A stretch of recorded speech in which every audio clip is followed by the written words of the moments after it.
Olá, estamos ao vivo agora direto do estúdio da RS Rádio, a Rádio Web dos Gaúchos, localizado no centro de Porto Alegre.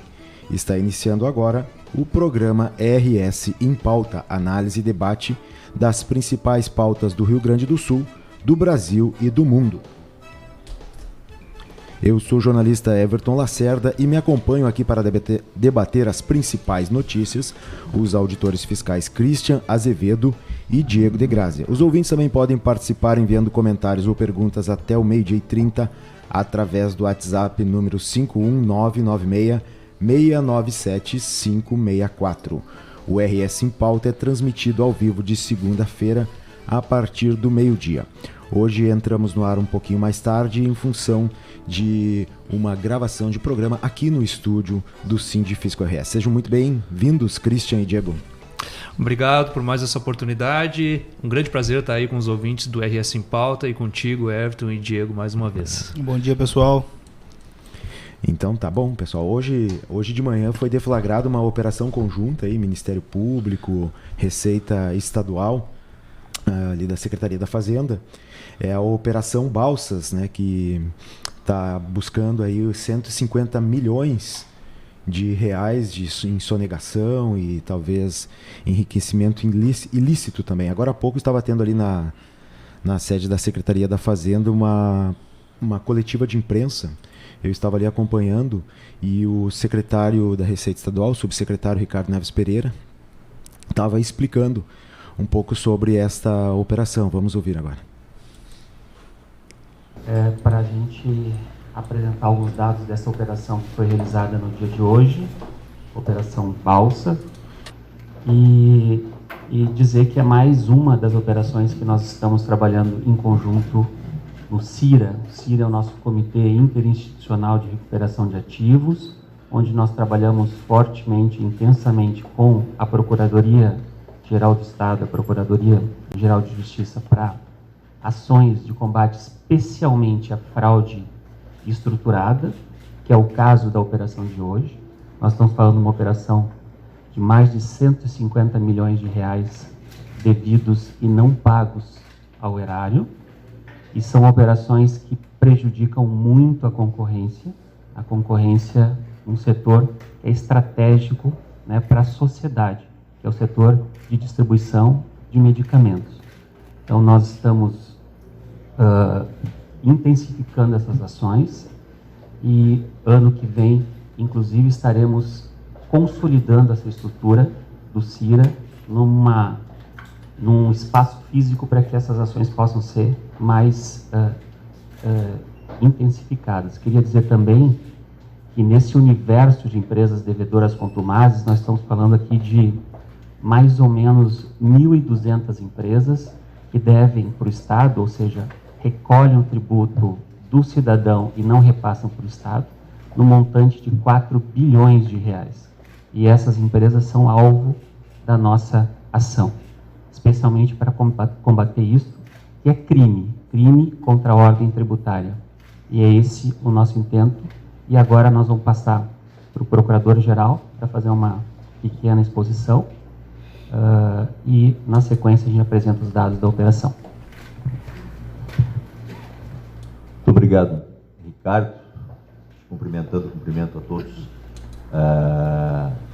Esse é o Fabiano Dalazen, Procurador-Geral da Secretaria da Fazenda, que estão aqui presentes, ao meu amigo Dr. Eduardo, cumprimentando aos colegas da Procuradoria-Geral do Estado e também ao Ministério Público.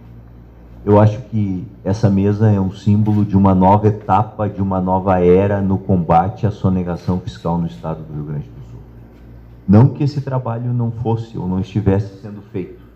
Ano a ano, os números comprovam um aumento na arrecadação pelo trabalho administrativo da Receita Estadual, na recuperação pelo trabalho judicial da Procuradoria-Geral do Estado, na denúncia e na persecução dos sonegadores pelo volume de denúncias da Promotoria Especializada Criminal de Combate aos Crimes Tributários, mas o grande ponto de inflexão nesse trabalho é que, a partir de um convênio que foi assinado ainda no passado e que nós estamos operacionalizando Então essa aí tá sendo a fala aí do Fabiano Dalazen. Estavam até há poucas horas ali. Acho que era 11h30 quando eu saí da Secretaria da Fazenda. Eles estavam ainda dando essa coletiva. O que eu acho importante aqui, né? Pro público que é leigo nessa questão e que pese o pessoal, a gente vai trazer aí mais algumas informações pelo pessoal especializado lá da Receita, é entender que o que acontece no ICMS, que é um tributo indireto, é uma coisa peculiar, porque o consumidor final é quem faz o desembolso financeiro do valor do tributo.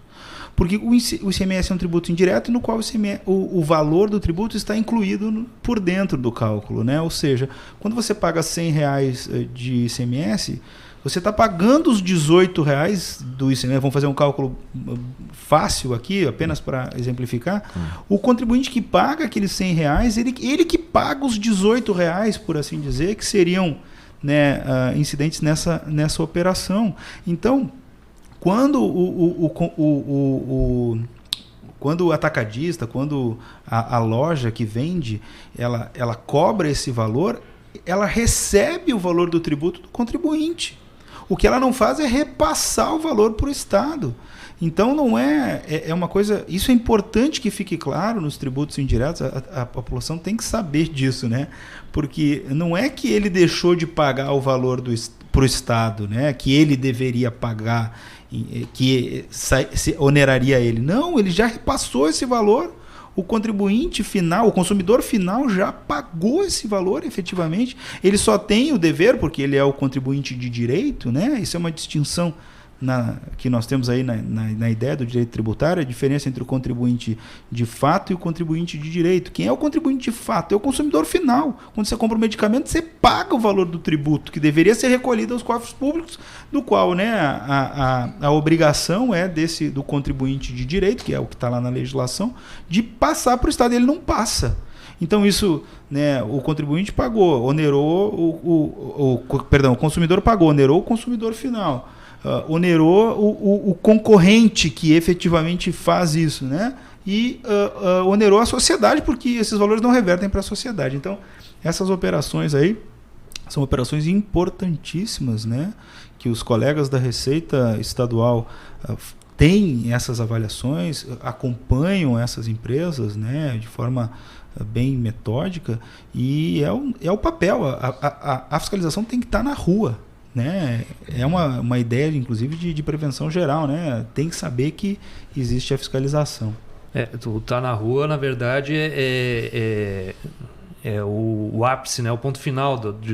Não é o ponto final, mas tem todo um trabalho antes que é de investigação, de auditoria. Exato. Quando chega nesse ponto de uma operação conjunta do Ministério Público, Receita Estadual, às vezes até Polícia Civil... Brigada Militar, né? Brigada Militar sempre, né? Sempre quando você vai exato. a Brigada Militar está junto quando vai nos estabelecimentos. Mas Procuradoria-Geral do Estado, como é o caso agora, isso teve todo um trabalho anterior do auditor fiscal, de investigação, de inteligência. Exato. É um trabalho bastante complexo, bastante profundo. Neste caso aqui, me parece que envolve, pelo que eu vi da fala do subsecretário da Receita Estadual, Ricardo Neves, me parece que envolve... foi um trabalho que iniciou por ser o contribuinte devedor contumaz. O que é ser devedor contumaz? Ele declara e não paga. Exato. Ele tem o que a gente chama de GIA, né, que é a Guia de Informação e Apuração do ICMS. Todo mês ele faz suas operações, registra, declara e não paga. Agora, por que esse setor declara e não paga? Porque não tem como fugir, né? O setor de medicamentos ele é nota fiscal eletrônica, então as pontas da cadeia estão bem informadas. Então ele declara e não paga, mas aí como é que ele faz? Como é que ele é enquadrado num regime especial que cuida dos devedores contumazes? Ele tem uma série de limitações quando ele é encaixado como devedor contumaz. Uma delas é não poder ter que pagar o ICMS nas suas saídas, ou seja, não vai pagar no final da apuração mês a mês, vai pagar na sua saída, né? Quando saiu a mercadoria tem que estar com o ICMS recolhido já a guia. Mas para fugir disso, me parece que é isso, eu não sei, não tenho informações suficientes. Para fugir disso, criava empresas em nome de laranja, porque daí saía do regime especial esse, em nome de laranja, de familiares. Então passa a se configurar uma fraude que vai além de ser devedor contumaz, passa a configurar uma fraude que ele se enquadra como um sonegador, um fraudador da legislação tributária, e aí uma fraude fiscal estruturada, que é chamada, por isso que tem todo esse trabalho de investigação que envolve outros órgãos. Isso eu quero chamar a atenção também, que está relacionado, né, com aquilo que a gente vem criticando aqui no nosso RS em Pauta, que felizmente teve um julgamento favorável no STF, que é a questão da liberação de informações da Receita Federal, que era o caso da ação sendo julgada, mas que traria implicações para nós aqui se fosse julgado de forma contrária ao que teve o STF. Ou seja, no momento que o STF diz... Sim, a Receita pode liberar informações para o Ministério Público sem necessidade de autorização judicial. Nós temos condições de fazer operações como essa que está sendo feita. Imagina, 150 milhões que não foram recolhidos. Isso só o que foi apurado até agora. Fora o que virá depois com a investigação, fora o que virá depois com a aplicação das penalidades combináveis. E multa e juros, enfim. Mas vamos ver agora, Cristiano, a gente tem uma fala aqui também do Edson Moro Frank, auditor fiscal, que ele é chefe da divisão de fiscalização, ele explica um pouquinho também. Ele fala de umas partes da lâmina que eles apresentaram, a gente não vai ter isso, porque não é vídeo. Se a gente conseguir, a gente esclarece depois para o pessoal. Vamos ouvir aqui então. Só para dar uma ideia do diagrama da operação, isso a gente se depara em diversas situações, normalmente quando acontece, a gente identifica algumas situações e deixar bem claro que são empresas, é um grupo de empresas, na verdade, uma delas tem uma dívida maior do que 140 milhões de reais, a dívida total acumula em torno de 150 milhões, e essas empresas elas se organizam no que a gente chama de grupo econômico, elas se estruturam, ali tem um exemplo de 3, mas tem mais empresas envolvidas também. Elas vão se estruturando, vão executando essas operações, vendendo as mercadorias, muitas vezes operações simuladas, sem emissão de nota fiscal, grande parte são declaradas e simplesmente não são pagas. Então não são grupos de empresas que têm pouco patrimônio, eles têm patrimônio, mas o patrimônio acaba não aparecendo nessas empresas que fazem as vendas. Se a gente olhar lá na empresa 4, lá acaba que sendo a empresa que faz a cobrança junto aos clientes. Então aquelas 3 primeiras empresas acabam acumulando as dívidas vão somando. Quando a gente tenta executar lá, cobrar essas empresas, elas não têm patrimônio para suprir essas dívidas, e da empresa 4 vai para a empresa 5, vai para pessoas físicas. Se identificou inclusive patrimônio fora do estado do Rio Grande do Sul, até o nome da operação é Balsas, vinculada ao município do estado do Maranhão, lá onde se identificou fazendas das empresas. Então, um dos objetivos é tentar buscar o patrimônio desses devedores, porque quem aparece nas operações, quem vende as mercadorias, a gente não consegue buscar esse patrimônio, eles acumulam dívidas milionárias, as pessoas físicas diretas não são identificadas, então esse é o objetivo, buscar essas empresas e recuperar esses valores, né? É o nome do CIRA, está nisso, recuperação de ativos. Não adianta a gente realizar um trabalho na Receita Estadual, fazer o lançamento, identificar e lançar o que a gente chama aqui de laranja lá, que eles não vão ter patrimônio para cobrir essa dívida. Então, buscar esses patrimônios, essas dívidas para serem cobertas e dar os louros da operação, a organização, a coordenação, o nosso grupo, a gente está estruturando os grupos setoriais da Receita Estadual, grupos especializados setoriais. Um deles é o grupo de medicamentos.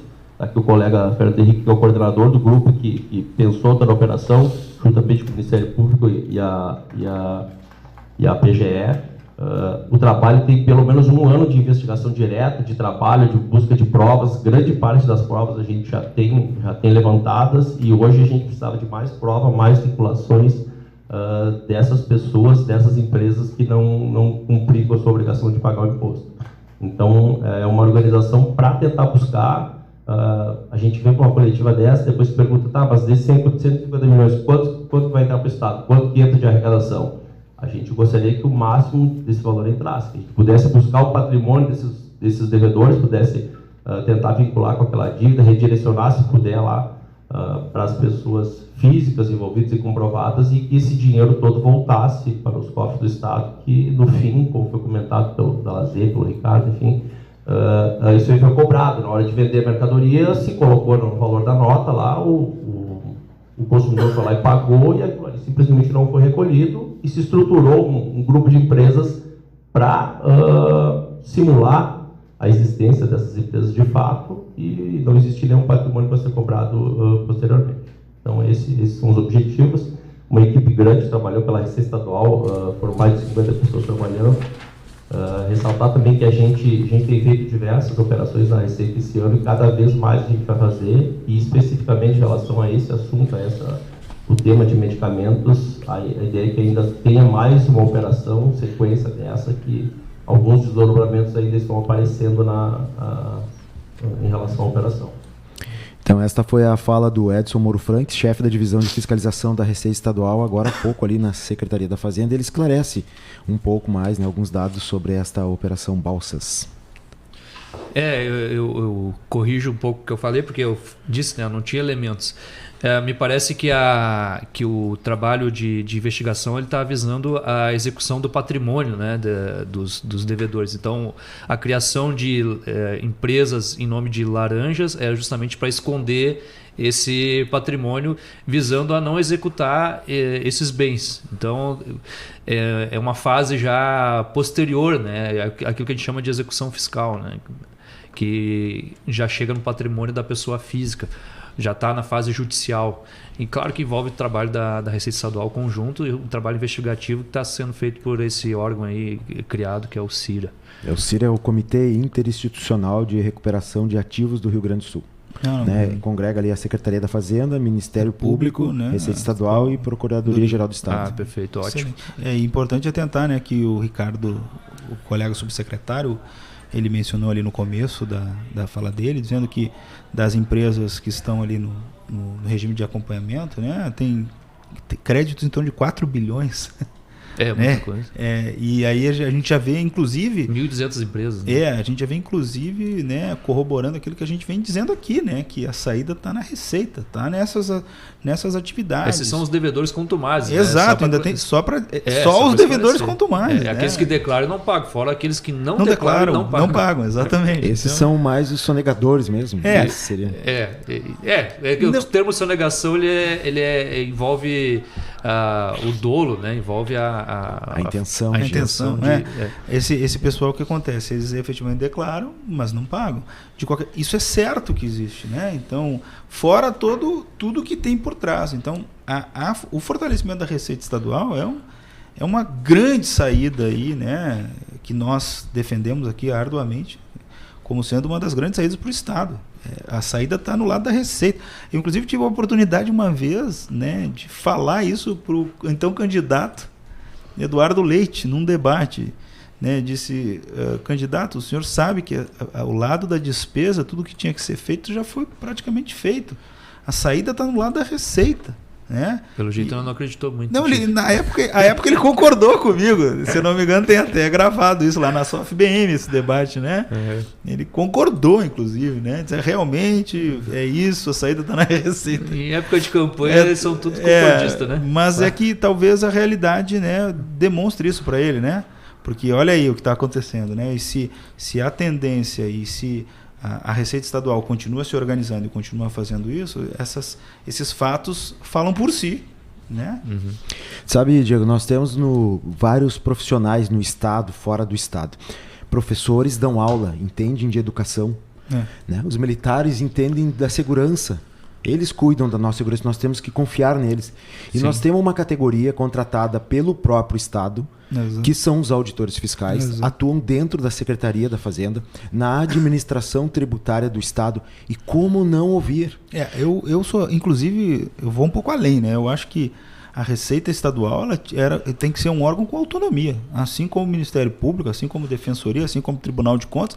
A administração tributária tem que ter a sua autonomia. A gente tem que entregar para os técnicos isso, né? Quem sabe disso é o técnico. A minha posição a Receita Estadual deveria gozar de autonomia administrativa, financeira e orçamentária, como os órgãos constitucionais gozam. Eu tenho certeza que isso seria uma grande ação a ser tomada para levar o Estado aí à sua estabilização financeira. É importante a gente fazer o elo, né, o encadeamento lógico, por que a importância dessa autonomia, por que a importância do investimento na Receita Estadual. Porque nós temos, por exemplo, a questão da segurança pública. A questão da segurança pública, não há dúvidas que é a prioridade de toda a população gaúcha. Nós tivemos aí recentemente, mais uma vez, né, infelizmente, casos de assassinatos banais, né? Como aquele contador que foi morto porque estava no celular, pediu um leite para então são coisas assim que nos chocam e que ainda existam em nossa sociedade. Aqui próximo de nós, próximo ao centro de Porto Alegre, coisas do tipo acontecendo, como teve também mortes aí na Cidade Baixa recentemente. E nós temos aí a situação de candidatos também aprovados para auditor fiscal e temos candidatos aprovados para a Brigada Militar, oficiais da Brigada Militar, que não estão sendo nomeados e que vão ser nomeados muito aquém daquilo que a sociedade clama, aquilo que a sociedade precisa. Nós precisaríamos de muito mais policiamento nas ruas. Invariavelmente, os sindicatos, entidades de classe, a SOFBM, vem apontando que o quadro está baixo, o quadro precisa aumentar, e nós apoiamos isso. Nós, como entidade de classe, nós, como auditores fiscais, apoiamos que o Estado tenha mais segurança nas ruas. Agora, para que isso aconteça, nós precisamos também que tenha investimento na receita. Mas, Cristian, acho que não tem ninguém da população que não queira mais segurança. Exato, é por isso que eu trago essa questão aqui. E faço esse apelo e tento fazer um encadamento lógico. Porque aí nós temos também candidatos aprovados no concurso para auditor fiscal que estão aguardando nomeação e não são nomeados. E aí vira um círculo vicioso. O Estado não nomeia, falta recurso, aí usa como justificativo para não nomear a falta de recurso, mas também falta recurso porque não nomeia. Exatamente. Então a gente tem que sair desse círculo vicioso que está nos aprisionando de uma forma que a gente não consegue avançar enquanto sociedade. Muito pelo contrário, a gente está regredindo. O auditor fiscal, né, bem qualificado, é a melhor proteção que a sociedade pode ter. Eu sei que a gente tem essa aura, né, do mais fiscal de tributo, a população tem essa percepção. Mas a melhor coisa que pode ter para um Estado democrático de direito é um fiscal bem preparado que cumpre o exato termo da lei. Porque a nossa missão é cumprir o que a lei determina, ou seja, o que o próprio cidadão decidiu por meio do seu representante. Porque existe um brocado muito no taxation without representation. Não há tributo sem uma definição específica do parlamento, né? Então, o que nós temos que ter? Temos que ter essas definições bem feitas e pessoas extremamente capacitadas para cumprirem exatamente esse viés específico da lei. E quando cumprem, inclusive, ajudam a concorrência leal. Olha aí, está o exemplo. Vamos registrar, né? A grande maioria dos contribuintes cumpre a lei. Exato. E esse cara tem que ser protegido desse outro que sonega, que frauda e que acaba, porque diminui a sua carga, tirando valor, tirando mercado daquele que é o contribuinte. A famosa concorrência, correta. A concorrência desleal. Desleal. E nós temos que ver o seguinte: a questão de ter mais auditores fiscais não significa que nós vamos ter apenas mais fiscalização. A fiscalização vai ser sobre o contribuinte que não cumpre. É a melhor coisa para o contribuinte honesto. Com mais auditor fiscal, nós vamos ter também mais ações preventivas. Exatamente. Para não chegar ao ponto do contribuinte ter que ser autuado. Ou seja, nós vamos ter mais ações de orientação para que seja cumprida corretamente a legislação, porque a legislação realmente é complexa. Esse é um ponto que a gente critica muito aqui, que precisaria avançar em uma reforma tributária. Trazendo assim para o nosso jargão mais popular, a pessoa que tem uma família tem uma possibilidade de entrar mais recursos e ela não age naquele sentido de buscar mais recursos. Então ela começa a cortar a net, começa a não conseguir pagar a conta da luz, né? Vai diminuindo a qualidade de vida da família, porque ele não quer ir buscar os recursos onde ele pode buscar os recursos. Exatamente. E a outra coisa, digo, trazendo para o campo do futebol também. O desleal, ele tem medo do juiz. Exatamente. Ele não quer que tenha juiz. E quem sofre é o outro lado que está jogando dentro da lei, né? Cumprindo as regras. E se a gente está assim caminhando para o final aí, né, Everton? Já começamos a poder falar as amenidades. O Dinho que vivia sendo expulso. Cada jogo do Grêmio o Dinho era expulso, né? Tinha medo do juiz. Agora se eu pego o Jeromel não tem medo do juiz. Exato. Olha só que coisa que ficou bem feita. O Jeromel não tem medo de... Concordo plenamente. Melhor zagueiro do Brasil em atividade hoje.